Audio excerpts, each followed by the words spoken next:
Енергетската криза силно удри по такси превозниците. За речиси 50% намален е бројот на такси компании во Штип и Кочани. Високите цени на горивото, репроматеријалите, но и немањето на возачи е причина во моментот во Штип да има само 3 компании, а од 200 возила со превоз да ги обслужуваат штипјани. Цените се качуваат континуирано секој ден или секој месец. Збориме за репроматеријалите, за резервните делови, човечкиот фактор, механичарите се веќе дефицитарни, со самото тоа и цените се покачуваат секој месец. Ние за жал реалноста е таа, значи последните 7 години се преполовени на ниво на државата, 50% градови како Штип со 3 компании, Куманово со 4, Кочани со 2 компании.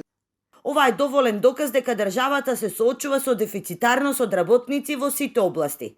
Тешко до такси возило се стигнува во пазарните денови и викендите, а уште потешко ќе биде во ноќните часови. Возењето камиони во Европа, но и заминувањето на работници во Хрватска силно удри по македонските компании кои нудат услужни дејности. Имаме големи тука компании шпедиторски со камиони, странски компании, и секој месец се качува нивото на плати и луѓето тешко во вакви услужни дејности да ги задржиме. Значи тоа не е само за таксисти, тоа е и за келнери, за кувари. Еве сега летната сезона замина во Хрватска, во Грција, ќе чекаме да дојдат во септември, кој ќе дојде, кој нема ни да дојде и многу е тешко.